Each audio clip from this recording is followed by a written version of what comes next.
Salut les époux. Je dis bien époux parce que on va parler de conflits d'intérêts.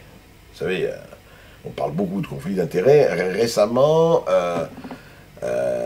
Arnaud Montebourg et Audrey Pulvar. Alors, Arnaud Montebourg est, comme vous le savez, député PS, président du Conseil général, et il se présente, il l'a annoncé, aux primaires pour les élections présidentielles. Bien. Audrey Pulvar est une excellente journaliste qui travaille à iTélé et à France Inter. Parfait en plus.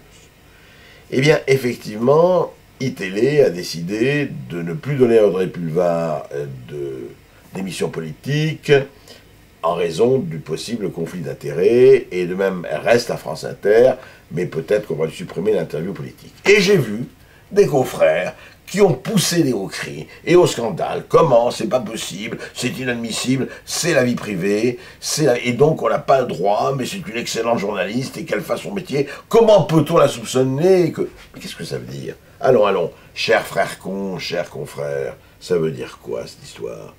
Mais vous savez très bien que le problème n'est pas dans la valeur du journaliste. Le problème, c'est que n'importe qui d'entre vous, moi, j'ai ma compagne, vous avez votre mari, votre femme, votre maîtresse, votre amant, qui est dans une position où vous avez un rôle journalistique et une tribune, c'est tout à fait normal qu'il y ait, je ne dirais pas une autocensure, mais inconsciemment presque, des choses où on fera attention. Écoutez, quand Dominique Strauss-Kahn est devenu ministre, Anne Sinclair a quitté un poste très important à TF1, elle avait je crois 7/7, si mes souvenirs sont bons, elle est partie. Quand Jean-Louis Borloo est devenu ministre, Béatrice Schoenberg, qui avait le 20h, je rappelle, à France Télévisions, à France 2 je crois, ou France 3, eh bien elle a quitté en tout cas France Télévisions. Elle a quitté en tout cas son poste de journaliste et de présentatrice des infos télévisées. Et c'est normal. C'est normal. Alors on me dit, mais pourquoi Christine O'Krent est toujours à la tête de France 24 alors que Bernard Kouchner a été ministre des Affaires étrangères?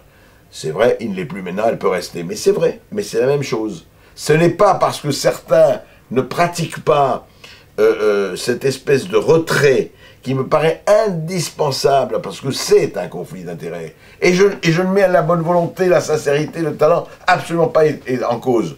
Surtout dans le cas d'Audrey Pulvar, qui est une excellente journaliste. Le problème, c'est que forcément, il y a conflit d'intérêts. Donc on ne peut pas, d'ailleurs ils l'ont très bien compris, on ne peut pas défendre cela.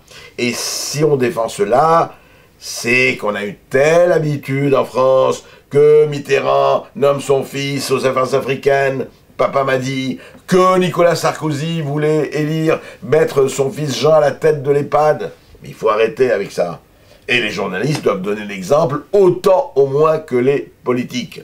Ça me paraît indispensable. Et ce n'est pas parce que vous êtes le fils d'eux que vous devez prendre l'entreprise. Et ce n'est pas parce que vous êtes le produit de quelques spermatozoïdes d'un génie que vous êtes vous-même un génie. Non.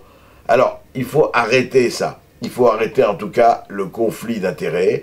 Et je trouve que d'ailleurs Montebourg et Pulvar l'ont très bien vécu. Et c'est vrai qu'il y a un autre conflit d'intérêts d'ailleurs dont a parlé Montebourg, il n'a pas tort. C'est en tout cas Raymond Domenech qui était entraîneur de l'équipe de France et sa compagne qui animait une émission de football. C'est vrai qu'il faut arrêter ce genre de choses, ce n'est pas possible, et ces gens ont tous du talent, donc ils trouveront facilement d'autres émissions. Voilà, donc dans les conflits d'intérêts, je dis simplement, il faut arrêter la coagulation et les ménines de Velasquez et l'empapaoutage en famille. Voilà. Alors, chère famille recomposée, salut!